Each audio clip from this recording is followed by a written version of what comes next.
Hello everyone, I'm the Dork and welcome back to our Mass Effect Mondays. Today we'll be starting off with Mass Effect, well not starting off, but we'll be starting Mass Effect 2. If you were there, we just got done with Mass Effect 1, we just got done taking out Saren, and it was so satisfying, and today we'll be continuing on in that same story. So we're gonna see if we can't, do the new game and see if it procs us, because either the one is gonna tell us, hey, you don't have any save data for Mass Effect 1, which would suck, but it's no problem because it'll essentially let us go ahead and pick our choices for the first game. So it'll still be with the same kind of responses from our actions for the first game. If not, it'll just well, it is what it is. But either or, we'll still be able to do what we need to do. New game. Import in Modern Warfare. Modern Warfare. Mass Effect 1 character. Yeah, there we go. Orc Shepherd. Import character. I am going to change my class up because I was not a fan of I was playing as a soldier essentially. I wasn't able to do everything I wanted to do with my class. I believe it's Vanguard, or there's one of them in this that I'm actually looking forward to, the shotgun fighter. So we'll see what we have.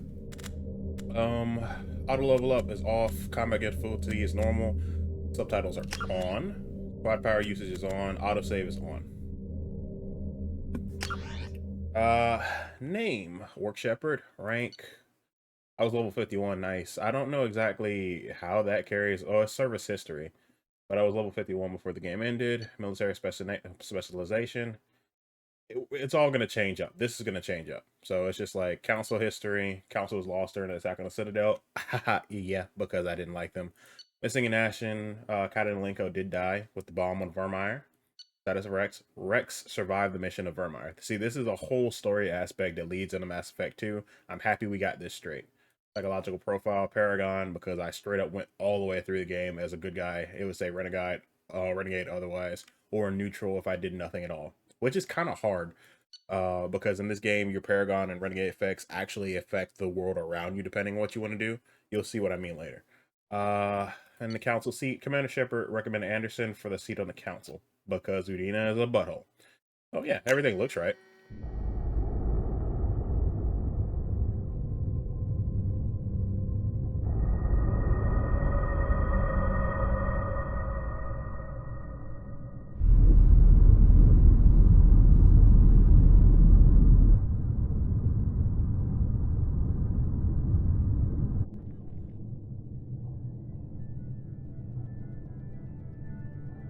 Shepard did everything right.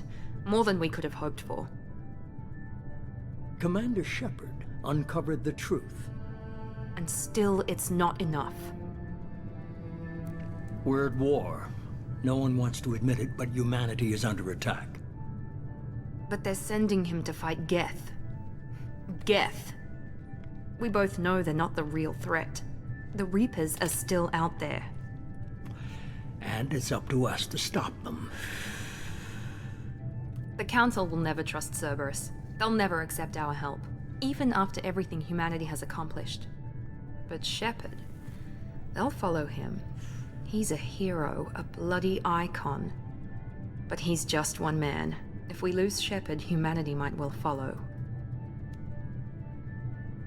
Then see to it that we don't lose him.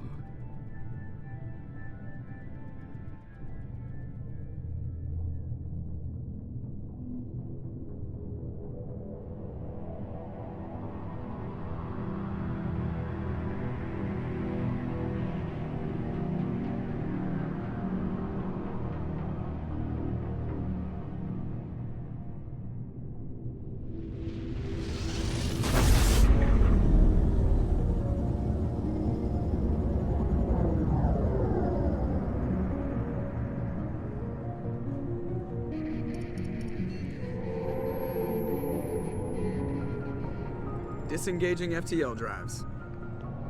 Emission sinks active. Board is green. We are running silent. We're wasting our time. 4 days searching up and down this sector, and we haven't found any sign of Geth activity. 3 ships went missing here in the past month. Something happened to them. My money's on slavers. The Terminus system is crawling with them. Picking up something on the long-range scanner. Unidentified vessel. Looks like a cruiser. Doesn't match any known signatures. Cruiser is changing course. Now on intercept trajectory. Can't be. Stealth systems are engaged. There's no way a Geth ship could possibly... It's not the Geth. Brace for evasive maneuvers!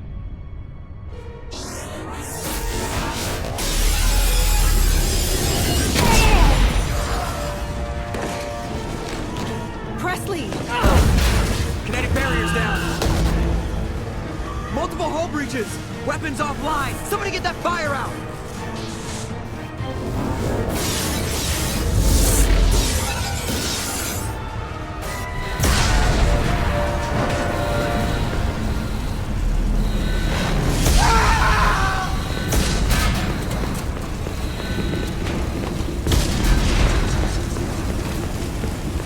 Shepard! Distress beacon is ready for launch. Will the Alliance get here in time?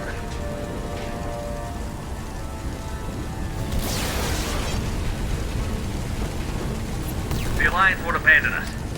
We just need to hold on. Get everyone onto the escape shuttle. Joker's still in the cockpit. He won't evacuate. I'm not leaving either. I need you to get the crew onto the evac shuttles. I'll take care of Joker. Shepard! Liara, go. Now. Aye, aye.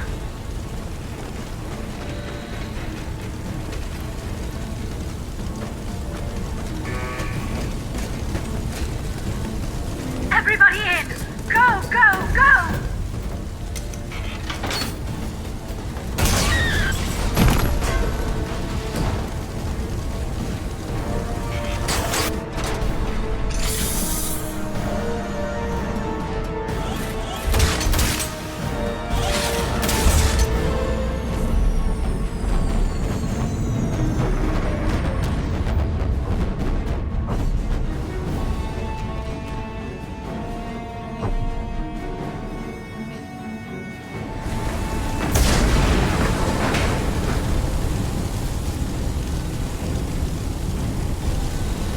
Mayday! Mayday! Mayday! This is SSV Normandy! We've suffered heavy damage from an unknown enemy! Come on, baby, hold together. Hold together.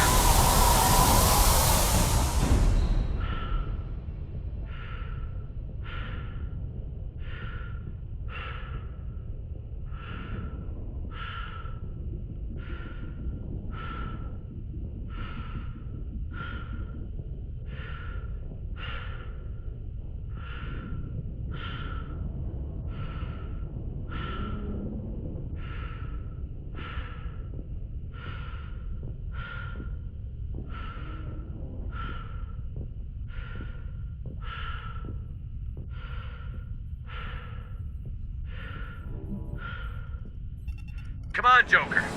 We have to get out of here. No, I won't abandon the Normandy. I can still save her. The Normandy's lost. Going down with the ship won't change that. Yeah, okay. Help me up. They're coming around for another attack.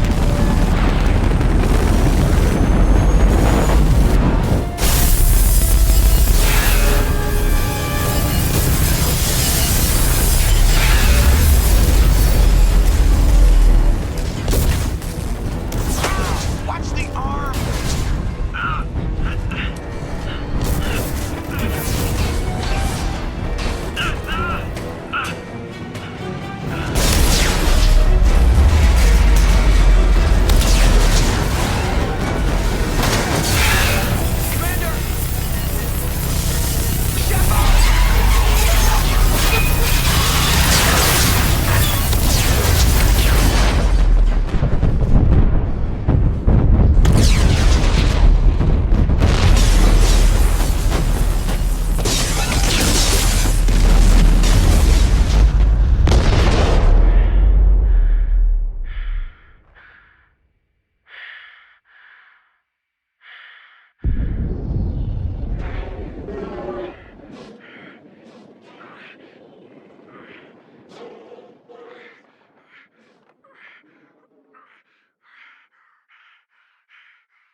And that is a hell of an intro. All right, Mass Effect. Genesis is an interactive comic that summarizes the event of Mass Effect 1. Would you like to review the story so far? Sure, let's go ahead and do that. Also, I'm not able to adjust the volume or anything now, so if it's too loud, I'll get to that when I'm actually in the gameplay. So just bear with me for that. And hey, Chrissy, how you doing? Mass Effect on Mass Effect Genesis, interactive backstory comic. Just another routine mission. Why do they always say that before a mission? Of course it's routine. You haven't done anything yet. It's everything that happens along the way. The choices you make, the paths you choose, that turn the routine into anything but. Of course, that's how it started. A routine mission, answering a distress call. And look where that got me. We were testing out the Normandy, Captain Anderson's new ship, when the distress call came in. An Alliance patrol on Eden Prime had been attacked. They'd seen something they couldn't explain. And whatever it was massive. I hit the ground with my lieutenant, Caden Olenko. A good kid, loyal, by the book, with a talent for biotics. We came across the lone survivor of the patrol, Gunnery Chief Ashley Williams. A soldier to the core. Tough, disciplined, ready to take on whatever came her way. Ashley joined up with us and took us to the spot where she lost her squad. That's when we saw it. The ship. Like nothing I'd ever seen. It was massive, scorching the colony and everything around it as it blasted away. We followed the path of destruction to an artifact, a beacon left by a long-dead race called the Protheans. The colony had dug it up, and whoever attacked them had tried to take it. Chief Williams made the mistake of getting too close. It hit her with some type of energy. I grabbed her and threw her out of the way. That's when it hit me. Hard. Every muscle in my body went rigid. I couldn't move, could barely breathe. Everything went black. And then I saw something. A vision. Dream. A nightmare. By the time I woke up, we were halfway to the Citadel on our way to meet the Council. I was expected to explain what I'd seen. Anderson came along. So did Adina, our political representative on the Citadel. With those two heavyweights, it seemed reasonable we could persuade the Council that the ship we'd seen was a potential threat. As was the individual behind the attacks. The main suspect for the Eden Prime massacre was a Turian Spectre named Saren. He'd been seen by one of the survivors from the colony at Eden Prime, and there was some evidence to suggest that the ship was connected to Saren. But even Adina's pointed accusations weren't enough to convince the Council. They just couldn't believe one of their chosen elite Spectres could be guilty of something like that. They needed proof, which meant I needed proof. Fortunately, I wasn't alone in my search. Garrus, another Turian, wanted to help. A top agent for Citadel Security. Despite orders from his superiors that he shouldn't get involved, he told me he was suspicious of Saren, and he had some useful leads. More importantly, he was willing to share them. That led me to Rex, the biggest, nastiest-looking Krogan bounty hunter I'd ever seen. He turned out to be more than just a brute. It was his intel that led to a fugitive with incriminating evidence on Saren. The fugitive turned out to be an energetic little Quarian named Tali. A tech expert with a knack for hacking, she'd procured some information on Saren. Evidence that proved Saren was dirty. Tali's evidence proved that Saren was responsible for the massacre on Eden Prime, and that the immense warship we'd spotted was in fact Saren's flagship. But it went much further. Saren was trying to find a way to bring back a race of sentient machines from dark space. Machines allegedly responsible for cleansing the galaxy of all organic life. These Reapers were blamed for wiping out all life 50,000 years ago, including the Protheans, then disappearing back through the mass relays to dark space, leaving no trace they'd ever been. That explained why Saren was after the beacon, and it made some sense out of my visions. But not much else. We couldn't convince the Council that the Reapers were a threat, but they agreed Saren had to be stopped. They stripped him of his Spectre status and gave me the honor of becoming the first human Spectre. My first task? Bring down Saren. Anderson decided to stay behind, giving up his ship, the Normandy. He told me I would need it more than he would. He also pointed me in a direction. Liara, a Prothean expert, adept in biotics, and maybe most importantly, daughter of Benezia, Saren's top lieutenant. And like most Asari, as beautiful as she is intelligent, and born with a unique ability to meld with other species. Liara was able to help me decipher some of the vision the beacon had given me. Nothing concrete, but it gave me some clues. And a new appreciation for the Asari. Her technique for accessing my vision was unexpected, but not at all unpleasant. Ashley was a little concerned about the connection I shared with Liara. As commander, I knew either relationship had the potential to interfere with the mission. I told Liara about how I felt. Apparently, she'd felt it too. But we agreed we wouldn't let it get in the way of our mission. Finding Saren. Thanks to Liara's help, we had our next lead. Benezia. Saren had taken her to Novaria, where he'd enslaved a dangerous race of insect-like creatures, the Rachni. He ordered Benezia to use the same technique Liara had used on me to extract information from the Rachni Queen. The Queen's drones were everywhere, and they weren't happy. We had to fight through hundreds of them to get to Benezia. By the time we arrived, Saren was gone. With the information. I tried to reason with Benezia, but Saren had indoctrinated her. He had somehow acquired the ability to control people's actions and wills. Benezia wouldn't surrender, and Liara was forced to watch her mother die in her arms. And I was left with an angry, dangerous Rachni Queen to deal with. She claimed her drones would do no harm if I released her. But the Rachni had terrorized the galaxy before. I couldn't do it. I wouldn't doom an entire species for past sins. And the Queen was Sorry, true with to the her word. cinematic going on, I was She just left trying to and leave took it her out. army of drones with her. God. With Saren's top lieutenant dead, he was quickly running out of time and places to hide. I tracked him down at his base on Vermeer, but we soon learned it was more than a base of operations. It was a breeding ground. Saren was breeding an army of Krogan. He'd found a cure for the genophage, a disease inflicted on the Krogan to prevent them from breeding and taking over the galaxy. But the Krogan Saren was breeding were slaves, mindless beasts that obeyed Saren's will. I had to destroy the base, and all its research. Rex disagreed. Violently. Rex wanted the genophage cure for his people. I tried to convince him to help me destroy it, that these Krogan weren't real.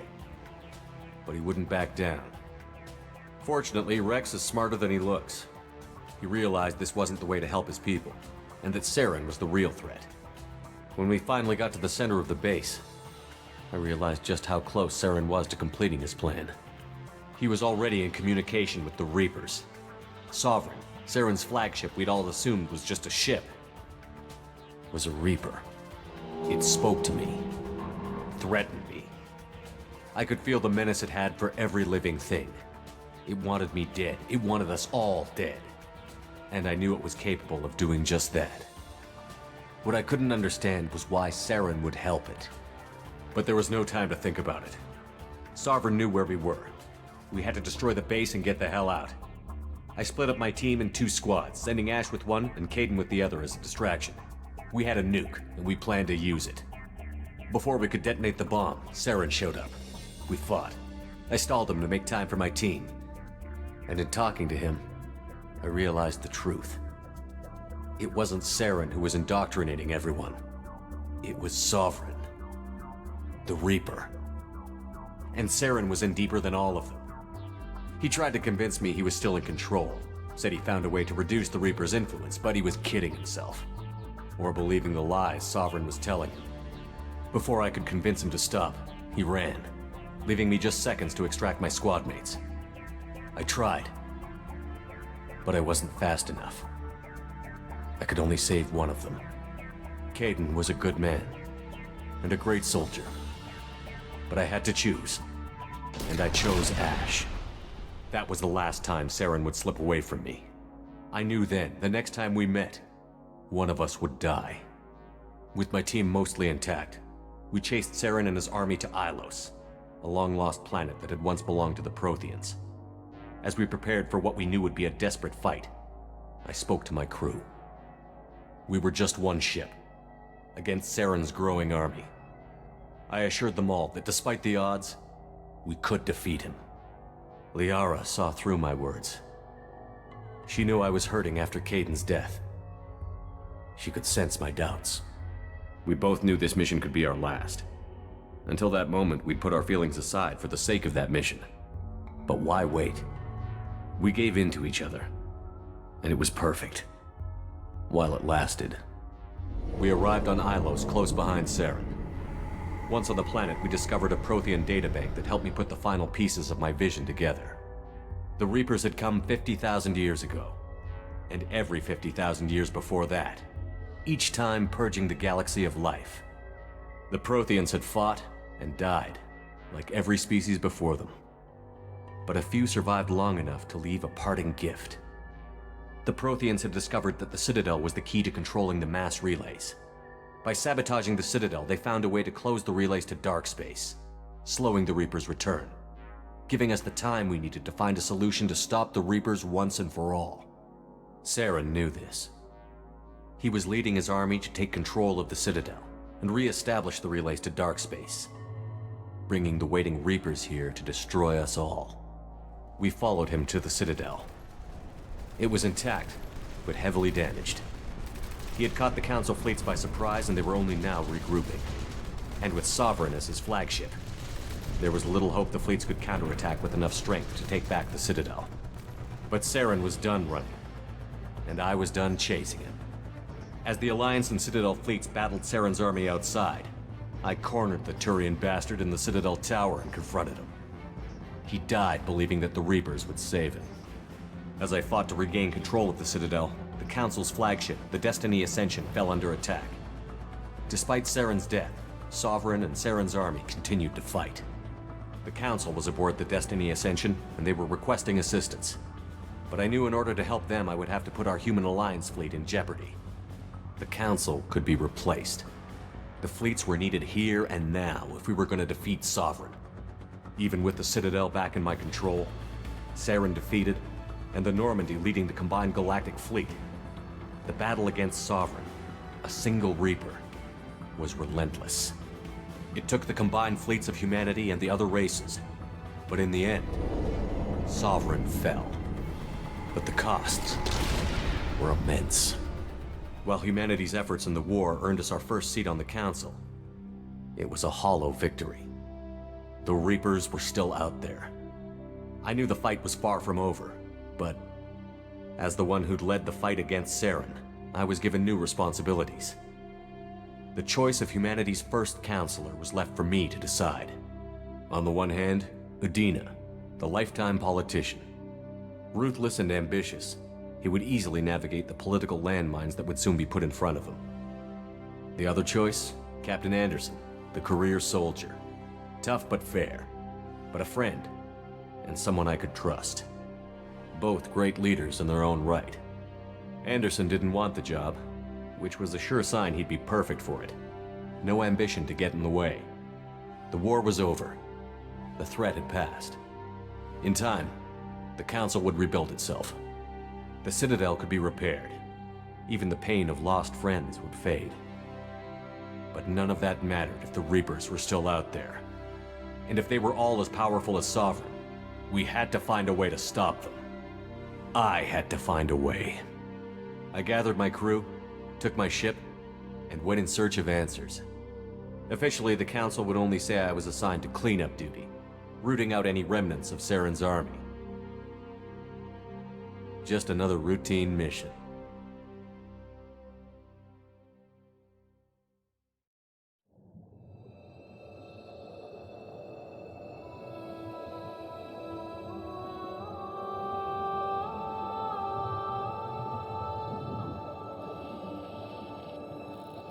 Commander Shepard has been recovered. The Lazarus Project will proceed as planned.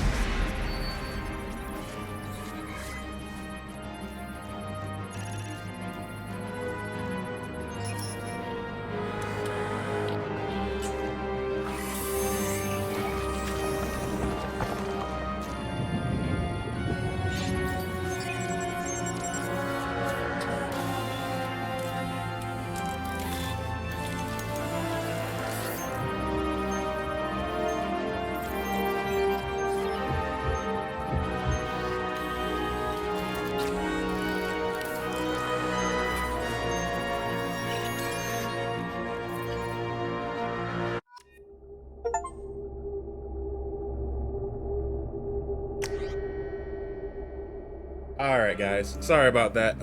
Holy crap, that's the longest clip I've ever seen. It's something called the Genesis project. It's like it's DLC usually for Mass Effect that essentially lets you rewatch everything in comic book format that you did in the first game. That's why it was taking so long, because it was going from the first decision I made all the way up to the end decision where it was right before this when the Normandy itself exploded. So that's what we went through just now, and I actually enjoyed doing that, but you could only see it in the beginning, like whenever you start a new game, hence why I didn't really say much. Except the imported face, I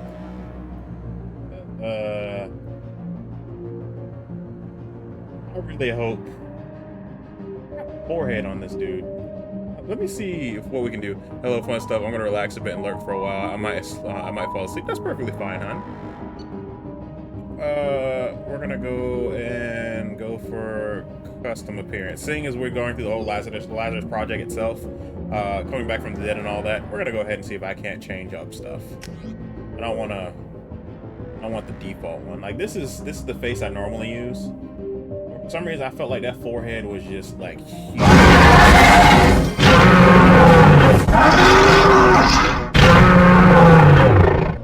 Thanks, hun. Gift before I leave. Dear God. Oh, I wish I could take your points away. Alright, let's see. Facial structure. Facial structure. Look at me. Look at me. Look at me. I am the captain. Okay, there we are. Does this really do much? Okay, it does do something. No. Makes his head too thin. That's the best one I can find. Skin tone. Other way.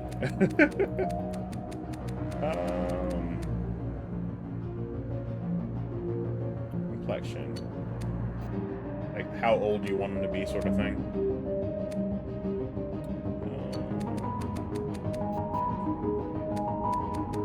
Like he could actually. Some of the shades are just kind of out there. Head, neck thickness, face size. My neck's super thick. Love you, hun. Let's see. Ear size. I do have some big ears. Let's go ahead and max those. No, I don't want to hear the Normandy's engines. Let's see. Ear orientation. It looks fine. Cheekbones. That's fine. Most of my helmet's going to be on usually, but the cutscenes in this one matter a lot more because there are a lot more of them, as well as the interactions that you do have with other people have more expression to them, if that makes any sense. Face size. Oh, like that, so to the point where it looks like you have jowls. Neck super thick. That's about right. I just don't know how this is going to compare. Like, this is just the head. I don't know how this is going to compare to the body itself. I see where it attaches and everything looks fine, but then again, I never know. Like, you see how it just slopes in? But this is in, not the civvies, or maybe it is the civvies, because you can actually change your outfit in this game. Eyes, his eyes are fine. Jaw, chin, jaw width, that looks fine. Chin depth, what you talking about? Man, that looks fine. His chin looks fine. I don't want him looking like the Crimson Chin or anything, so. Mouth shape, mouth depth, mouth size, mouth height, hair looks fine. Beard, though. I need to change your beard color and hair color.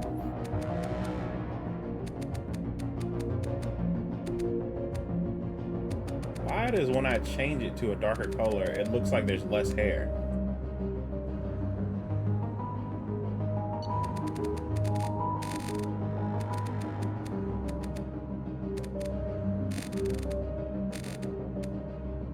I'm guessing that's black.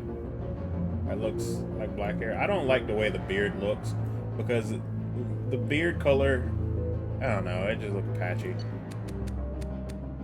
I give myself a full beard. I'd like a full beard.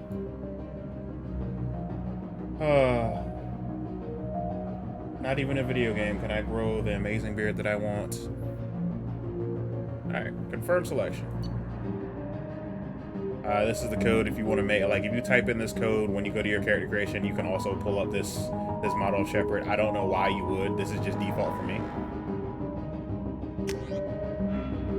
Now, this is the one I'm changing up the most, because when I played through the first time, I believe I picked, I don't think it's here, actually. Did I pick Infiltrator? No, I did not pick Infiltrator. I picked Sentinel. That's what I did. Sentinels are equipped with the most advanced basic armor plating system to keep themselves safe. If overloaded, the system will stun all enemies in a short distance.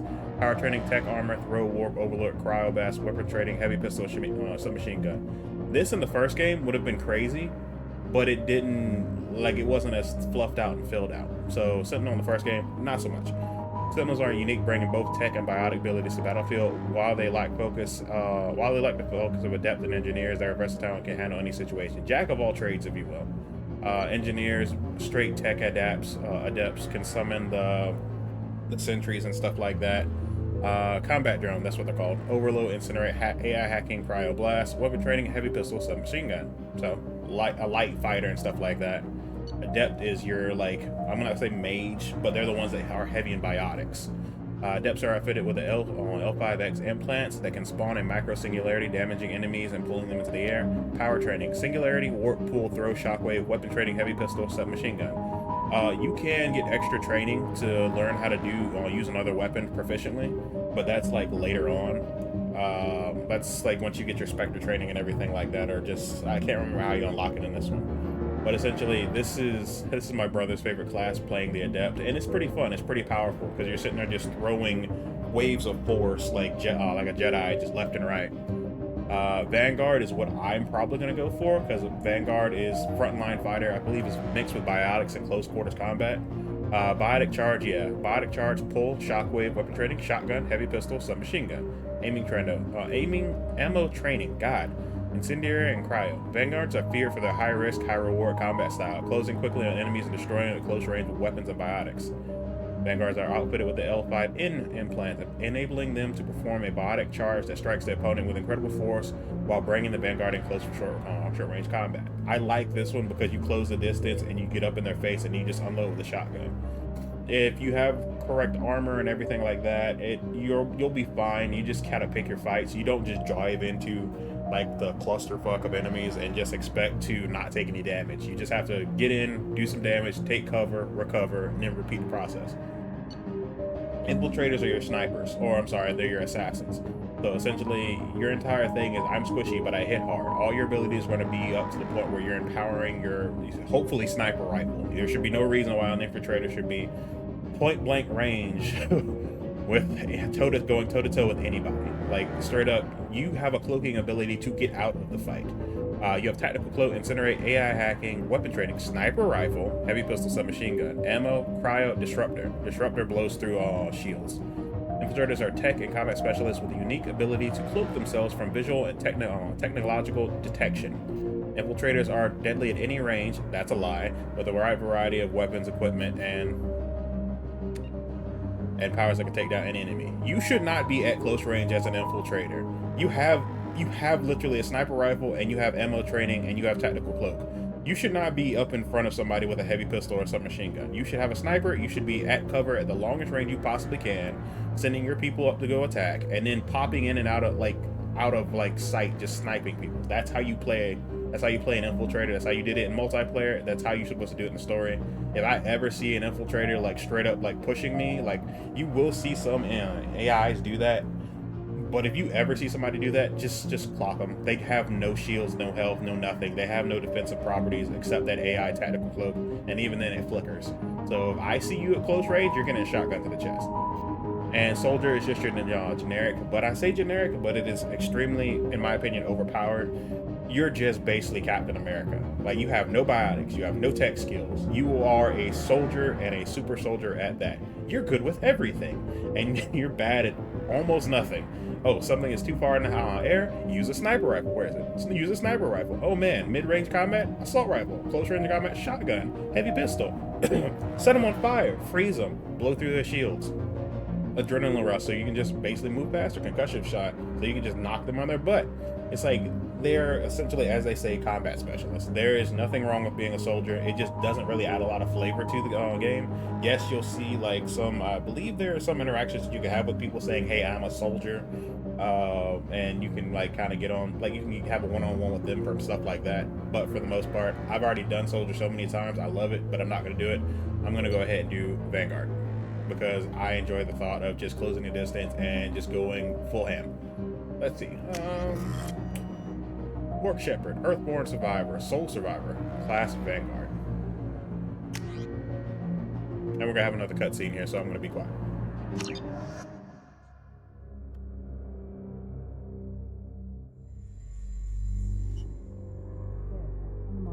Something's wrong. He's reacting to outside stimuli, showing an awareness of his surroundings. Oh my God, Miranda, I think he's waking up. Damn it, Wilson, he's not ready yet. Give him the sedative. Shepard, don't try to move. Just lie still.